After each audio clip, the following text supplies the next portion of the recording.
Welcome back to DissedMedia, a startup story, the podcast where I take you along our journey of starting DissedMedia from the ground up. You get to hear all about our challenges and accomplishments as we either grow DissedMedia or go bust.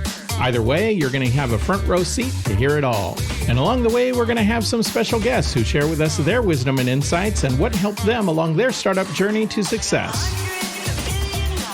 So get ready as we get into it and try to help those get better at what they do.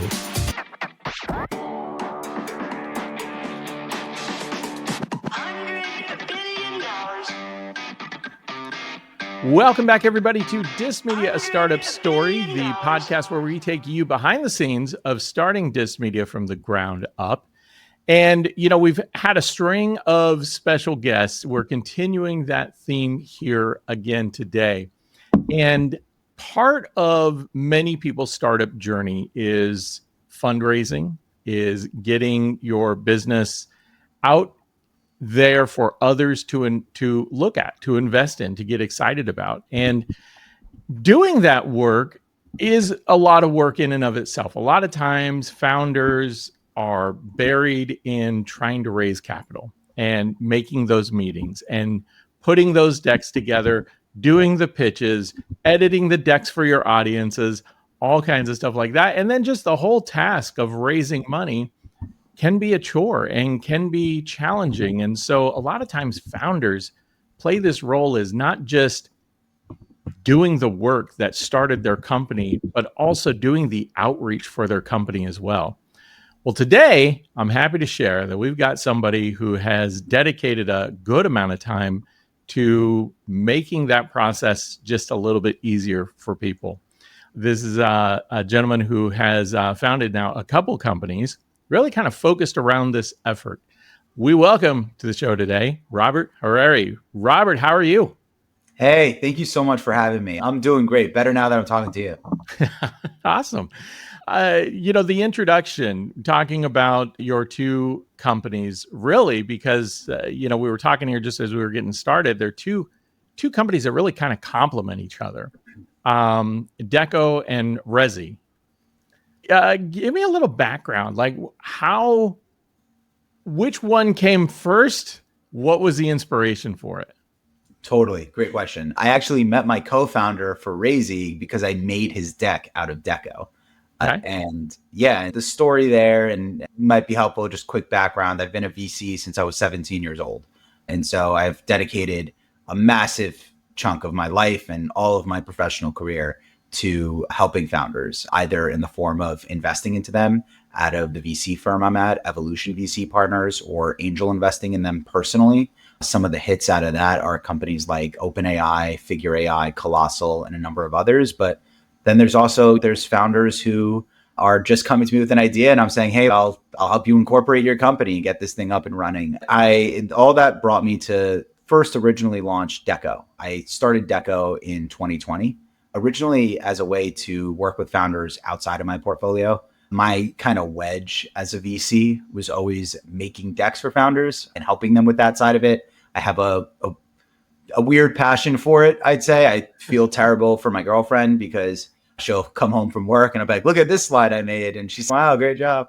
And so I've always loved making decks. And so seemed like a good way to start to build some goodwill with founders outside of my portfolio directly. And I was getting into oversubscribed rounds because I had built their materials. And they were like, we wouldn't be oversubscribed on our round had it not been for your deck. So come in for whatever you want to come in for. So it was working for me as a VC. And so I started Decko in 2020. Fast forward, we've worked with over 300 something different companies now. It's 300, 320, something along the lines of that, different companies at this point. Across pre-seed to series alphabet soup, you name it, series E gone, and so on. So series A, series B, series C, and so on and so forth. Then one day I met this one founder who was advising this other company and said, hey, can I hire you guys to make a deck? I said, sure. I worked with them on it, built their deck out for them. And he came back to me and said, by the way, as a way to raise money for this company, I built out a small database of investors and I built this little outreach engine that reaches out to them. You should try it. It's working really well for me. And I did it. And I got a meeting with a partner at freaking Coastal Ventures, which is, yeah. And I was like, oh my God, like this works, dude. This really works. There's so many of these like consultants and stuff like that who promise the world about getting founders in front of investors and this and that. And this thing is just doing the thing. It's physically getting me in front of investors faster than I've ever been able to, not only as a founder, but as a VC. And so I said, dude, like, this is a business. We should start this. And he said, yeah, we should start this. We should do this together. And so we launched Raisi together in September of 2024, officially came to the market in January of 2025. So just this year. And together we had built and along with a really exceptional team, the single greatest way for founders to get in front of investors and raise money. We have this massive database now of over 100,000 investors. We're able to physically read and analyze all of their interactions with other companies we've worked with, which just gives us deeper data as to what actually makes an investor tick. And so that's been really valuable. And then from there, we scale founder outreach from the founder directly to these investors. And we set up thousands of introductions through this between founders and interested investors. I'm just pulling up the most recent data. We're recording this at 4:18 p.m. Central Time. We've already today set up 69 interested investor intros between founders and investors. That's 69 times today that a founder met an investor. The investor replied to their email, said, I'm interested in what you're doing. I'd love to set up a call. I'd love to find a time to meet. I'd love to see a deck. Here's what it takes to start the deal flow process with us, etc. And so this thing is working like a charm. Yeah, it's been really cool. That is incredible. So let me ask this. There's so much there. I feel like there's so much to unpack there. When you're redoing the outreach for investors, what are the different profiles of the companies that are doing this? You've mentioned that, you've helped people through several series, especially on the Decko end, helping people through several rounds of raise. But is there a threshold, that works best? Have you found any specific trends in the data that say, if you happen to be this kind of company, things move a little bit faster? Excellent question. So 1, yes. 2, there's a long tail answer here. So the short answer is traction, team, and product. These are the 3 things that I've noticed across the board. Get founders meetings with VCs. Now, you don't need all 3. The more, the better. But those are the 3 hooks that I've noticed get founders the meetings, traction, team, and product. And that makes perfect sense, right? Put on a VC hat and imagine you just got an email in and it says, we're making X amount in revenue doing ABC, right? We're doing 3.99 million in revenue and we're growing 2x year over year, building XYZ tool. I want to meet the guy who's doing that. You know what I mean? I want to meet the person who's behind that. I'm intrigued about that growth. Then next up is team. I recently, along with my girlfriend, Angel, invested into this company. She's building semiconductors in space. She has no product and she has no revenue, right? She is building, you have to build a semiconductor factory and then get it to freaking space, right? So it's going to be a second before she's making money off of that. But she's one of the people who built ChatGPT, right? I know that if anyone's going to figure out how to do something insanely hard, it's going to be her, right? And then there's other scenarios where it's just the product speaks for itself. Like when I did OpenAI, like that's a tool that I'm using and that everyone's using every single day. Yeah. It undeniably speaks for itself. And you'd be shocked, especially when we work with more like consumer brands and things like that. Out of this, what we notice is a lot of times when we conduct the outreach campaigns and we can see the interactions, we'll see people say, my daughter uses this. This is awesome. I love what you guys are doing. I'd love to take a meeting. So really traction, team, and product are the 3 things that I've noticed across the board do the best job of getting founders meetings with investors, especially cold. Now, again, you don't need all 3. Most companies don't have all 3. But those are the 3 that I've observed the most. What's funny about that order of things is you put product last and you put team ahead of even that. And one of the things that I feel is often talked about in investing, and I've been teaching college for 20 years now. Often when we speak in class about entrepreneurs and investors, the thing we try to reiterate the most to get people to understand, people are investing in you. They're investing in your capabilities and your skill, your ability to lead a team. And without even thinking about it, team is number 2. And the person leading all of that is number one, even ahead of product. And obviously having a good product to sell, even better. Let me ask you this, though. I want to talk about Decko for a minute as well. Hit me. So when you have this knack for wanting to put decks together, which I have to say, that's awesome, because there are a lot of people that is the worst thing. They hate it. They can't figure out what to put and what slides come first. And then when somebody says, yeah, can you revise this and, do X, Y, and Z, it's like the worst thing they can imagine. So Decko, what does it help people do the most to make this process easier? Yeah, absolutely. And by the way, just before answering that reminded me of something my brother taught me. So my brother runs a company that handles RFP response my brother started with my sister-in-law, and they started together. It handles RFP response for SMBs. If you think decks are specific, this guy's doing RFP response and he told me this, you have to love to do the thing that other people hate to do. That's how you build a successful thing. And he's massively successful with it. And he's doing so much good for so many of these different companies that historically would have had to build out massive client response teams themselves and all this stuff, which only like Bloomberg and these massive businesses could afford to do. He brought it to SMBs because he did the thing that people hated doing and that is really hard to do. And he built it out and built a system around it, and it was successful because of that. On the deck side, I'd say the number one reason people bring us on board at a Decko is your job as a founder is to know everything about your company, right? And you wake up every single day thinking about it, obsessing over it, poring over every single detail of it. And your investors hope you do that, by the way. They want you to do that. They don't need to know all the things you know, though, right? Your job is to know those things. And so a weird side effect of being a founder of a company is you end up knowing too much about it. And you end up not really knowing where to start. What do other people know about your company, about your industry, about your space, about your market? What do you see in the market that other people don't see in the market, et cetera? My mother gave me great advice on this, and it's like a founding principle of our company, which is a confused mind always says no. And so often do founders end up accidentally, in an effort to give investors what they think is everything they need to know, end up confusing them. A deck on its own will not get you a check. That is a full stop. This is coming from someone who runs a deck company, right? A deck on its own, there is no magic collection of words you can say that is going to convince someone who isn't otherwise interested in what you're doing to actually invest in your company.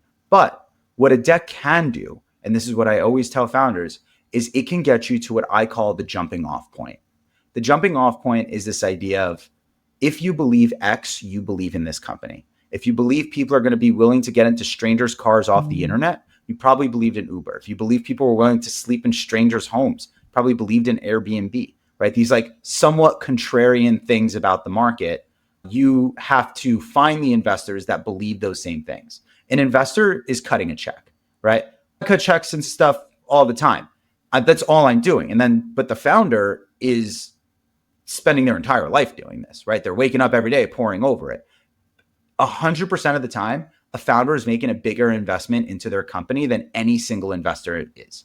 And so you're only doing that if you really, truly felt at the bottom of your heart that you saw something that other people didn't see in the market. And so a good deck should help investors get to that space and disqualify the ones that aren't there. You shouldn't be trying to convince everyone. You should be trying to weed out the people that don't make sense for this business and make sure that all the investors that you do have in this business truly understand what you're doing and are truly excited about it. And so, the deck is almost like the jumping off point for a conversation, and is like the shared context that you and an investor will have about the company when you're speaking about your business. And so the best way to think about your deck is, what important context, super important, number one most important context, does an investor have to have about your company in order to have an intelligent conversation with you about potentially investing and being a partner to it? Their cash will get spent, probably faster than you thought it would get spent, but their equity will be there forever. So you really do need to make sure that whoever you're bringing in there truly, from the bottom of their heart, just like you, believes in what you're building and how you're building it. The deck helps them understand it as it currently stands, but should not try to be this like overly convincing document that's built for everybody. Instead, it should help the people who get it really get it and ask intelligent questions. And it should disqualify out the people who just don't believe in it. But more than anything, it should ensure that everyone who reads it fundamentally understands what you're doing and why you're doing it and how you're doing it. So much packed into that, but very, very well stated. Because one of the things that we mention a lot, first of all, that, your deck has to be really your talking points, not necessarily the presentation. Like the speaker tends to be the presentation. Out of curiosity, I've just wondered. So, Guy Kawasaki, a very famous venture capital guy, one of the early people at Apple, he has this 10-20-30 rule when it comes to PowerPoint, for example. So he says no more than 10 slides, no more than 20 minutes long, no less than a 30-point font. So, and that's his kind of 10-20-30 rule to PowerPoint when he gets a pitch. When using Decko, how does that workflow happen? That's a fantastic question. And I'm a big Guy Kawasaki fan. That 10-20-30 rule made so much sense in 2015. And now it doesn't make sense anymore. The problem is that most of the articles and things like that you read still recycle the 10-20-30 rule or the Y Combinator 12-slide template or one of these. This came from an era of venture that is very different than the era of venture that we're in right now. And I'll explain the difference. When I started in venture, I was 17 years old. And I started a small VC firm. And I was one of, at the time, about 1,200 venture funds in the country, right? Venture was very much this almost like old boys club sitting out in Silicon Valley in New York for the most part. And because of that group of people had established a set of rules about what it would take and what mattered to them specifically as investors. And so that's where these slide templates started to come into play. And then that kind of carried over into what I would call almost like the startup school era of venture, where you saw this pipeline of like recent graduates starting a company, getting into an accelerator, and then going up this like venture escalator where they'd be in the accelerator and then they'd raise their seed, and then the people who raised their seed, invested in their seed, would help them raise their A, and so on and so forth until, someone bought the company or went public. And at the time, if you were a founder in that period, it rocked if you made it in, right? What also happened is a lot of billionaires were minted during that period of venture. And so what happened is everyone wanted in. And so now if you look at venture, there are hundreds of thousands of people. It has completely exploded as an asset class. Yeah. There's hundreds of thousands of people who invest into private companies. But it's not just in Silicon Valley and New York anymore, right? It's that family office out in Utah. It's that corporate and strategic in Minnesota. It's the angel investor outside of Wichita, right? It's all these new entrants who've come into venture. And what that's changed is each one of these people now has their own things that matter to them when they're making investments. And so the template totally broke once this started to happen. And instead now, every single investor, if you take them through that template, they've seen it so many times that their eyes just glaze over. Instead, the best way to think about your deck now is we call it your key excitement factors, right? What are the things about your company that are most exciting and that are the most important things that need to be highlighted? Start with those. So a lot of our decks actually really break the template completely. We do not use the template. We actually start from a blank slide every single time to get to the core of what makes companies exciting. And so what we do on that side is usually your first slide is the number one most impressive thing about the business. Now that could be your traction, your team, or your product, usually the hook. That buys you investor attention that they will then use to carry out throughout the rest of the deck. For the most part, investors are spending between 30 seconds and 3 minutes tops, like tippy tops on your pitch deck. Certainly on the first pass, it's closer to that 30 seconds. I probably, while recording this podcast, have probably gotten a couple pitches into my inbox, right? And I'll glance at them out of the corner of my eye, and I'll make a quick mental note about whether or not I'm interested in it or not interested in it. I cannot stress enough, that is the level of attention span you are dealing with as a founder when you're building these materials for investors. And when you're making the detailed leave behind deck, by that point, they should already have a ton of context about your business. And that should absolutely abandon the template, because at that point, they're making a real investment decision about your company. But for the most part, the template itself is starting to fail founders. Instead, lean into your key excitement factors. What are the things about your company that are most exciting? If it's you have killer revenue and you're growing revenue amazingly month over month or year over year, I want that on slide 1, bullet point 1. I remember this one company we invested in, we led their Series B, right? We led their Series B. Their first slide of the deck, it wasn't even on slide 1, bullet point 1. It was actually on the title slide. It said, company name, a story of $0 to $10 million in 18 months. Now, I got to know how that company did that. Like, I'm hooked. I'm in, right? And so, of course, I read through that whole thing. And that bought so much of my attention back and zoomed me right in to go do this. And so, how do I capture their attention? How long will this point I made keep their attention for? When do I need to recapture their attention to get them to the next phase of my deck? So maybe there's a company overview on the first slide. And that first slide includes a little bit of all three of those things, your traction, team, and product. Investors will then know which of those things matters to them specifically. You as an investor might care a lot more about team. I as an investor might care a lot more about traction, etc. And so I know what I'm looking for in a deal. So that first slide, give me a little bit of everything. Yes, it will all get repeated throughout the deck, right? This is where it gets weird, because your pitch is usually a sequence and a story. Your deck is not. It's a document, right? That investors are going to have their own UI UX for, and they're going to have their own experience working through. They see thousands of deals a year. They know exactly what they're looking for. Do not make it hard for them to find that information by burying your traction in slide 6, especially if you have sick traction. That should hook you early. And so on your first slide, you should include any one of your hooks, ideally all. Then from there, investors will know to dive into the deck because they know that information on that specific hook exists somewhere else in the deck. Robert, as you're explaining this, not only do you just have this down, like you're hitting on all of the important things a business needs to know to just prep themselves to be in that. I mean, putting the deck together, yeah, that's one thing. And I think your product that you have around raising money, but there's almost like a third element here, which is getting people to understand what they need to do to even prep for the information that goes into the deck.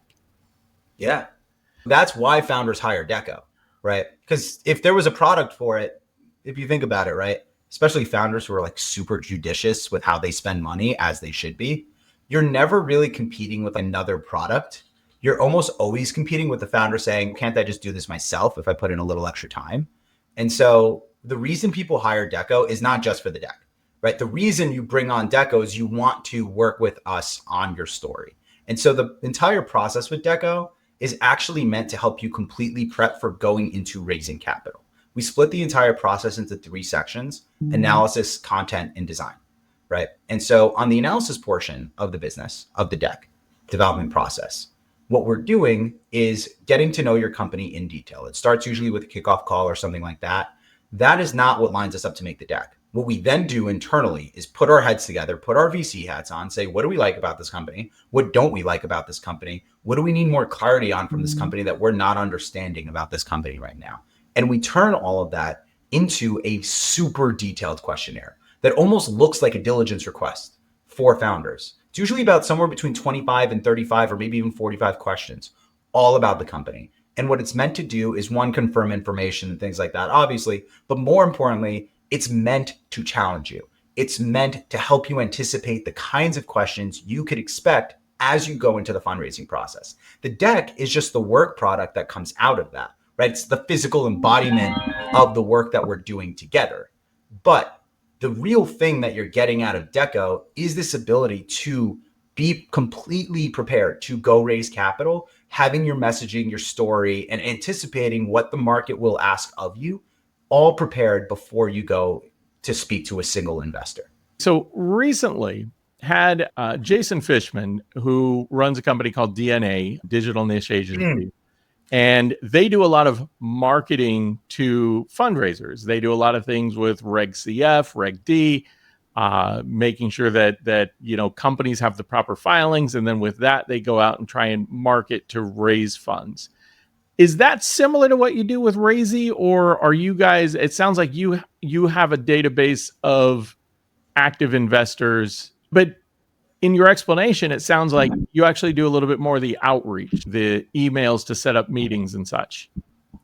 Precisely. I actually have a lot of respect for the DNA team. I think that what they're doing is actually really good for the industry, and especially for Reg CF raises, they are incredible. Like I actually know founders who work with them. I actually spoke to one today who's worked with them.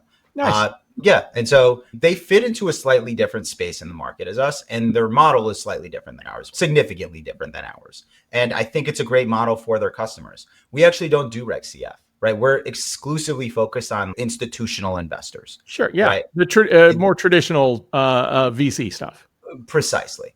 And so for us, what we're doing is we're trying to monitor the institutional market as best as we can. That's our space that we're trying to own, whereas they're much more focused on retail with Reg CF. And by the way, I love Reg CF raises because, especially on the VC side, it is one of the best ways to show that you have a real community around what you're building. eFunder does a really good job at this by calling them community rounds rather than just calling them Reg CF. And it really helps better outline what the benefit is of that type of investment, right? It shows there is real commitment from my community, so much so that they are literally now shareholders into this company because they want to see it continue to exist so much. And so it can be extremely validating for what you're doing as a company. And so companies like DNA actually do a really good job on these Reg CF raises for that reason. On our end, we have no Reg CF investors on our platform. We're 100% focused on accredited and institutional investors. And so with that in mind, our database has over 100,000 of them, and we're able to see up-to-date signals from all of them.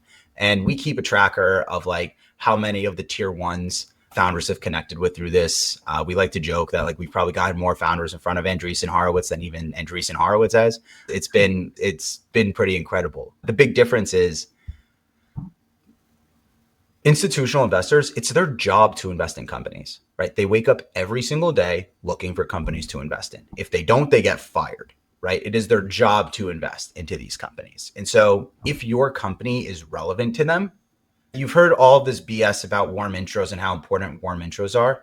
A warm intro itself does not get you a check, right? Best case scenario, it gets someone who wouldn't have otherwise taken a meeting with you to take a meeting with you as a favor to their buddy, right? What really matters is the quality of your company. And if a company is relevant to an investor, it doesn't matter. And everyone forgets how they saw the deal for the first time. What matters to them is how the company actually how the company is operating on its fundamentals. And the difference is we are much more focused on these institutional investors, and they all live in their email. And so we just bring the deals straight to their email where they're spending all of their time anyways. And when relevant, they love it and they set up meetings. For context, in the beginning of this podcast, I said we had done 69 interested investor intros. Yep. Now up to 73. Right? So, it's funny, guy. I hear your phone. I've heard your phone buzzing a few times as we've been talking here, and that's it's like every time you hear the bell ring. That keeps me going. So one of the things, I'm glad that you clarified that difference between what DNA does versus what you do. One of the things that Jason was talking about is that, the average investor, puts in like $1,500. Obviously, the class of people that you're working with, the raises, it sounds like the check is a little bit higher. Right. For the most part. That in mind, then, when you're thinking about a company's product or even the revenue potential for a company, even if they're not necessarily at product stage yet, but they're raising to kind of ramp up to that. What are some of the long projections that you're looking at that get you interested, that say there's an opportunity here? I think we can help you as a company, even as you're putting things together. So there's some deals that I've angel invested in that I did not have my firm invest in, for example. And there's a reason for that, right? It's the way that these economics work behind the scenes, right? And so angel investors, right? In some cases, they're cutting $30,000 to $250,000 checks. Or if you go to Reg CF, they're cutting around $1,500 checks, right? Angel investors are individuals with a little extra capital to invest into companies, right? And they, one, don't have to invest into anything. It's not like they're debating between investing in your company and another company. They're probably like, do I invest in this company or do I go on a sick vacation with my family? Like they could spend their money on anything. The reason that they're choosing to invest in that company is for one reason or another, they have a personal relationship with that company. It could be a personal relationship with a team, right? I've had companies where, I mentioned it earlier, where I just really loved what the founder was all about and really respected the founder and knew that no matter what, they were going to figure it out. They could be a personal relationship with the problem the company is solving. Maybe you've personally experienced this. I know that a lot of health-related companies actually do really well on equity crowdfunding platforms because people have dealt with these health issues themselves, or a loved one has dealt with these health issues and they've been racking their brain wanting to make a difference in this. And finally, there's a company that gives them the ability to. So right? Or social proof, if you will. Yeah. And a desire perhaps outside of just the cash on cash return to want to do this. Now, of course, investors want to make money, right? You don't ever be fooled about anything else. It is not charity. An investor wants to make money. And as a founder, you are not like begging an investor to invest and give you a shot. What you're doing is inviting them into something that you think is going to make you a lot of money. So don't be shy about asking people about investing. Now, that's an angel investor. Let's go to the VC side now.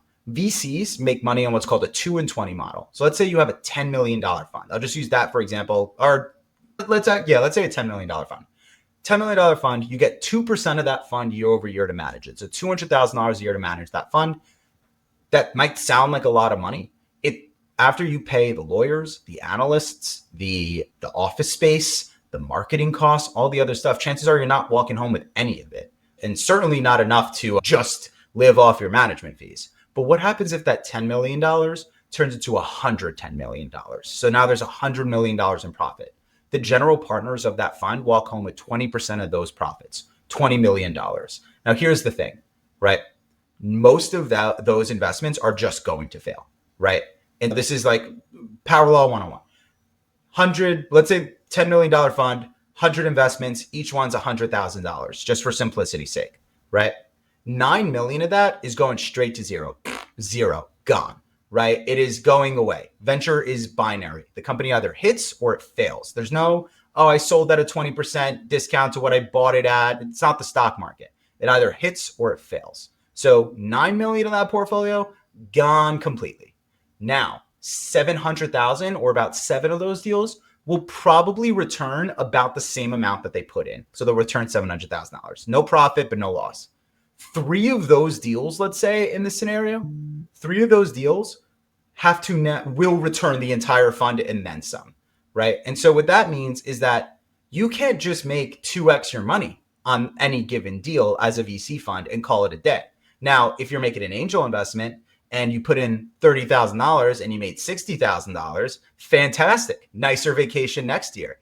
But if you're a VC, that is not going to be enough to return the fund. In other words, the VC will not make money off the fact that you 2x their deal or 4x their deal. They're banking that your company is not only going to return on itself, but also return enough to return and make up for all of the losses of the rest of the fund. So they're just looking for a fundamentally larger return profile than angels are. Now, if you're looking for institutional level money, but you don't think that you're going to be 40xing, 50xing this business, totally normal, by the way. Not every company has to do that. And it doesn't necessarily mean that you're going to be richer because you 40, 50x the company, considering that you'll probably have to give away most of your company to investors anyways. Like you'll make the same $10 million exiting a company for $20 million that you own 50% of than you would exiting a company for $200 million that you own 5% of, right? So it's not like you become any richer or less rich off of these things. It's just the kind of company that you want to grow. Yeah. But if you do want that institutional level money or you need that institutional level money, I have another kind of group for you, which is family offices. They're a rising trend in venture. And they are one of the tougher nuts to crack. And we're getting really good at understanding the data behind how they make decisions. But they are funds almost, that have basically institutional level resources, but they're backed by usually a single family or maybe a few families together pooling their money. Now, what's cool about that is they'll make decisions almost like angel investors make decisions, but they have the weight and the pull of these venture investors. And so they're really good for especially like different creative deal structures and things like that as well. And so that's like a good way to balance the two. Yeah, it's interesting that you mentioned that. Recently, I was reading that Jeff Bezos' father, the family fund, got a new CEO. And so thinking about what you're just saying there, that, there are, wealthy families out there who have a management team for the family wealth that look at things like investing and continuing on. I mean, a lot of them have they don't just do investing, and some of them are doing philanthropy and, things like that. But, a big part of keeping the philanthropy going is also having investments where you're getting a return. And Precisely. so you guys are into that space as well. Raisi has a massive database of family offices. That is amazing. Yeah. And what's harder about family offices, and where I'd like to think have a bit of an edge here, is venture capital funds make the criteria for what they invest in and things like that pretty readily available online, because their job is to market to companies in that space, right? And so it's very clear what it takes to pitch a VC, whether or not you are fitting their investment criteria or not. You go to a family office's website, sometimes it's like a logo and that's it. And it's blurry and it's not even optimized for mobile. Like, they don't have to prove themselves to anyone, and they don't have to do a deal they don't want to do. Right. And so it's very hard to figure out what they actually want. Since we're able to monitor all the interactions between them and other founders, we're able to start to gather that data in a way that others aren't. That is amazing. So let me ask you this. What is the thing that you've got two great companies that you're working with right now that you are cultivating and growing? What is the thing that you're most excited about with either of these two things that is making you want to jump out of your skin because you can't wait to get to it? Yeah, I feel like I'm living the dream. Like, as it currently stands, I would say the reason I got into this market in general is because, like, I am not a scientist. Like, I'm not good at it, right? I'd love to be, but I'm not. And I remember this like episode of, I don't know if you've ever watched the show Drunk History. Yeah, but it's one of my favorite shows. It's awesome. So it's the reason I actually got into this market is an episode of Drunk History. So it's the episode where they talk about Nikola Tesla versus Thomas Edison. Yep. If you get to thinking about it, those were just two startup founders at the time with alternative methodologies for a foundational technology. So Edison was direct current, right? That was his tech. And then Nikola Tesla was alternating current, right? So these were foundational technologies and two different ways of approaching consolidated electricity. And so Edison had the direct, Nikola Tesla had the alternating current. Now, I am not smart enough to build either of those, but JP Morgan had invested into Thomas Edison. And I'm not talking JP Morgan, the firm. I'm talking JP Morgan. Yeah, right. The guy. Yeah, the guy. And James Westinghouse had invested into Nikola Tesla of the Westinghouse empire. And so these are, at the time, two angel investors, right, who would start 200-year legacies and massive institutions around what they had done. But more importantly, neither Edison nor Tesla would have been able to do what they were doing without the capital that they needed to be able to do this. And I was like, oh, that's me. Like, that I can own. I could do that part. I can't build these things. I'm not that guy. I'm not an engineer, but I am pretty good with business development, moving money from point A to point B, raising capital, etc. I could participate in that way. And so that launched me into this whole career in VC, which led me to build these businesses. But all of it has been around the same thing. Is I really do just love meeting people who are doing new things and pushing the ball forward here. It's cool to me that I'm always shocked by, you never know the kind of people you meet that need this stuff. And you really do get to meet some really exciting people through it. And so for me, it's like, I just get to meet these people who are building the foundation of the future here, not to get too corny about venture capital, but I get to meet these people who are doing it. And I'm just leveraging the levers of capitalism to be able to support them through it. And it's really cool. Honestly, it is what you have is a great talent that a lot of business owners struggle with. as I mentioned as we were doing the intro here, when you start a company, when you start managing a business, you're excited about that business, about the product, about what you're making.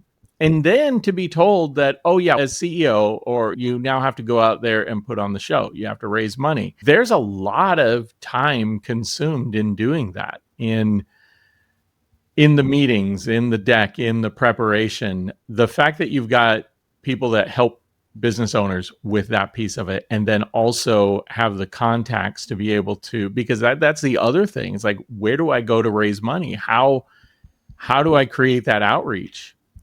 When you guys are working with a company, how is that structured? Is it a contracted consulting fee? Is it a percentage of raise? Like, how do you structure that for people?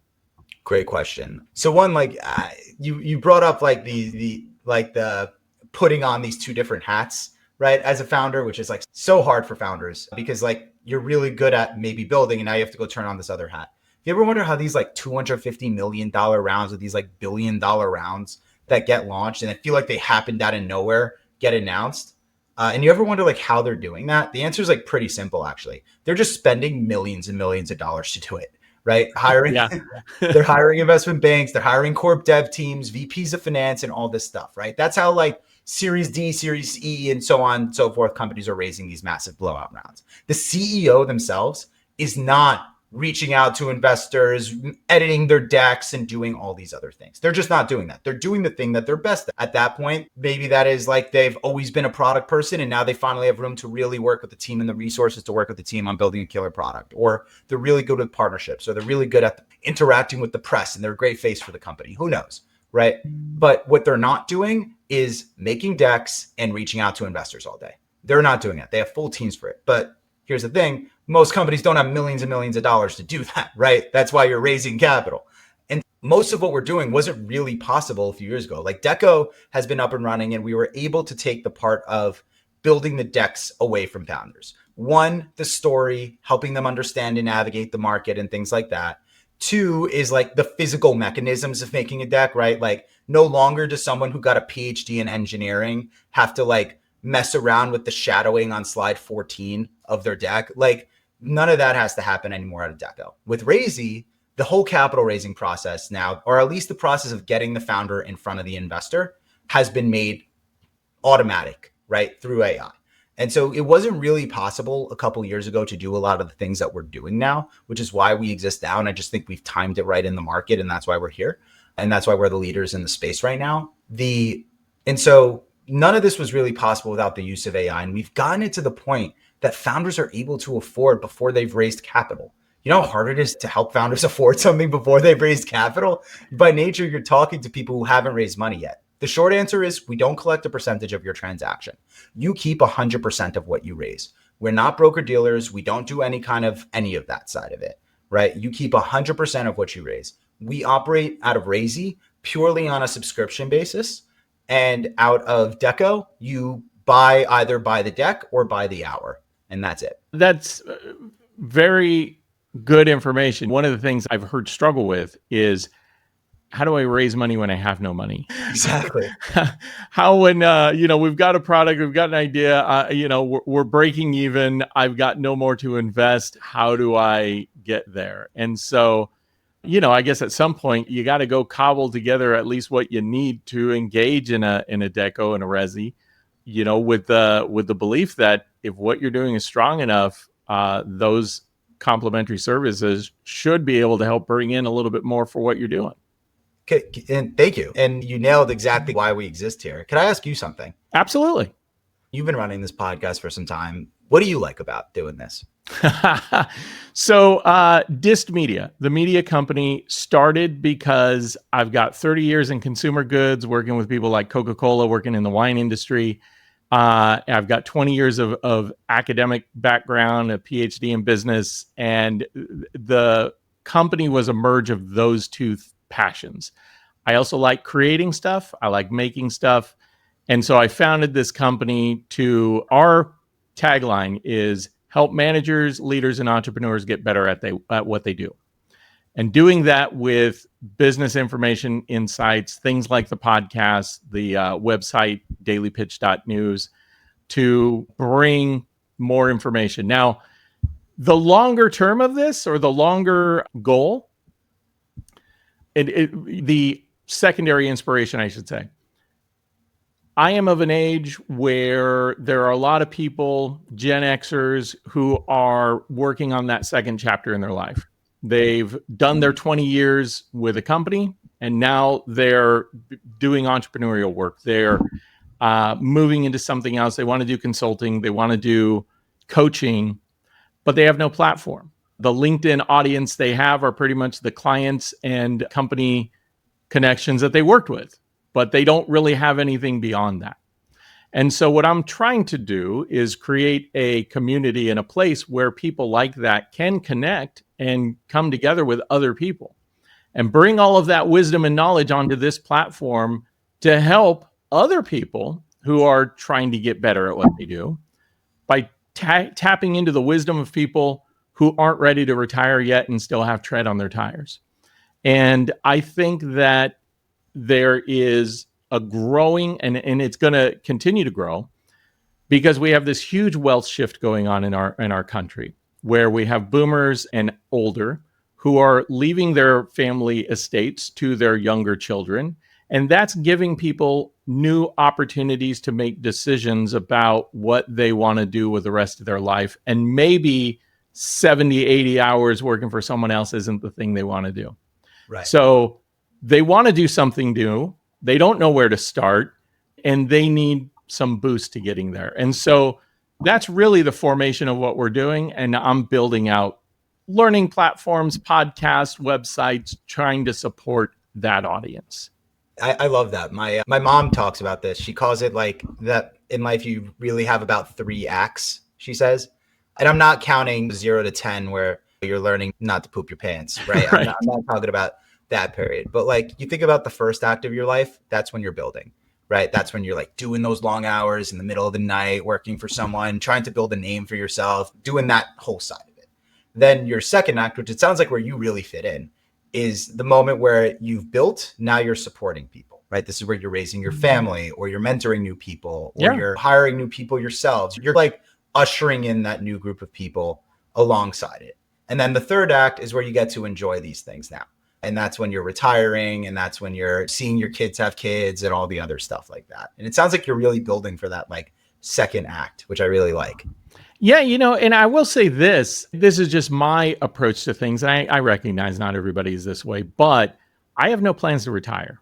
I think if you love what you do and you get a lot out of it and you enjoy it, I think working keeps you sharp, and there's always new things to learn. I personally don't ever plan to retire, but I understand that people do want to relax. I don't know what that is, but oh yeah, no. If you met my mom and dad, they have no intention of retiring either. My grandpa lived to be 104 years old, and he ran a jewelry store in Florida, and he was in that store selling until the very, very end. Yeah.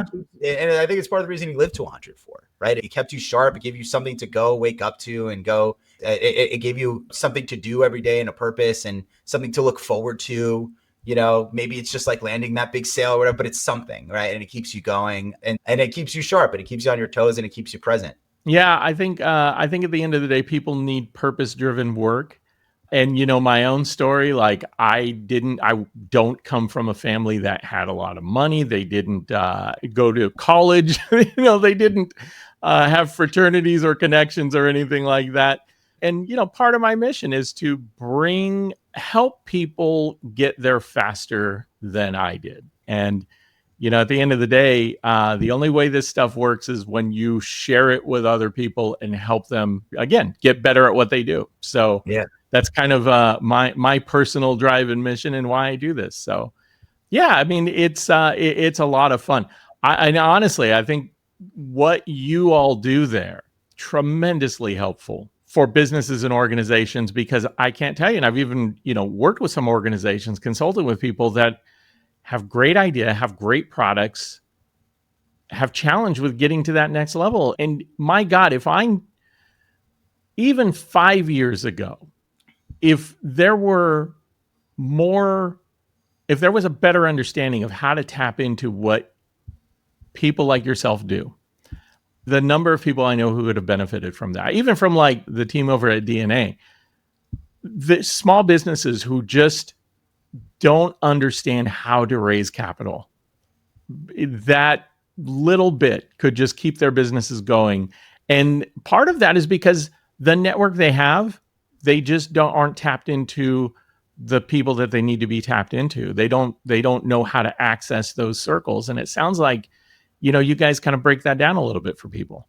We try to. And the last thing I'll leave on that is we don't sell access, right? We are in a group of hidden circles that like we claim to own and that we claim to know and all of that, right? VCs know those types of people, by the way, and they don't trust deals that come from them. So if someone's telling you I have a proprietary network of investors who come to me for trusted deal flow or something like that, run away, right? Because VCs know that signal is they're getting paid to make that intro. A paid for warm intro is not a warm intro. What we've realized over time is that fundamentally venture is like a math equation. Raising money is a math equation. You put the right founder in the right room with the right investors enough times, the round closes, right? For every single company, any one of those inputs will change, right? What is the right investor? How many times do I have to get in front of those types of investors, et cetera? How many rooms do I have to be in? And so on and so forth, right? And so for every single company, those things will change. But fundamentally, that is the algebra, right? The right founder, the right investor, the right rooms for the right amount of times, you close the round. And so that's how we built that company out. No, and thank you for that. That's an important clarification. I don't want to give the impression at all that you guys are doing that, and I 100% agree with you. That is, I've encountered a few of those things, or people trying to approach me and say, "Hey, give me some money and I'll introduce you to some people." Not really the way to go about it. Exactly. So, Robert, real quick, before we break into where we can catch you, you'd mentioned that you're working on a book. Yeah. Tell me a little bit more about that. Yeah, definitely. So the book is called Raising Money, The New Rules of Venture Capital. You've heard a lot from me today on raising money, how venture works, etc. I am just one touch point. So what I did is I teamed up with someone named Django Degree II from Focus on Words. And together, along with the team at Raisi and Decko, we started interviewing VCs. A bunch of them, but we've interviewed VCs, LPs, family offices, founders who've raised capital, angel investors, and so many more to get to hear their perspectives about where venture is. You heard me kind of mention at the beginning of the podcast how much venture has changed in the last 10 years, 11 years. This book is meant to give you a real tactical rule book and guide to be able to navigate the market today and raise money in today's market. So the book's called Raising Money, The New Rules of Venture Capital. We're expecting it to come out in the next couple of months here, and pre-orders are now officially open at raisingmoneybook.com. Maybe when the book comes out, we can have you back and tell us a little bit more about it and go a little more in depth about it. That would rock. And special shout out also to the guy who made the cover, an artist named Jeevan Nalamothu. Made the cover. He's an exceptional artist. Actually, my room is actually like lined with his art. I think I might have a bigger collection of his art than him. Real quick, how do people find you? Where do they go if they want to engage in the stuff that you guys are doing? Yeah, absolutely. If you're looking to work with Raisi, check out raisi.ai. That's RAISI.ai, raisi.ai. And if you're looking to work with Decko, go to getdecko.com. That's GETDECKO.com. Or, shoot me an email at robert@raisi.ai or at robert@getdecko.com. And with that in mind, for anyone listening, and if you've made it this far into the podcast, I'd really love to work with you. And as a bonus, when you talk to me, say the word banana to me, and I'll give you a 20% discount on anything. Robert, man, that is amazing. Thank you for that generous offer. I will when we put this out there and promote it, I will make sure #banana so people know. Okay, cool. Robert, man, thank you so much for your time, for your attention, the very insightful and wise things that you shared with everybody. So very thankful to have you here. Everybody else, thank you for checking out this episode of DissedMedia, a startup story. If you want to reach out to Robert, please do so. The team is there poised and ready to go. Use the promo code BANANA and get your 20% off. Thank you guys for checking out this episode, and we'll catch you next time. Have a good one. Thanks, guys. Thanks for listening to DissedMedia, a startup story. This podcast was produced and edited by Ben Olmos and is a production of DissedMedia Corporation. If you're interested in learning more about anything you heard on this episode, please reach out to us at podcast@dissedmedia.com. You can also get more information about this and other episodes or information about our guests by checking out dailypitch.news, our business and insights publication focused on helping managers, leaders, and entrepreneurs get better at what they do.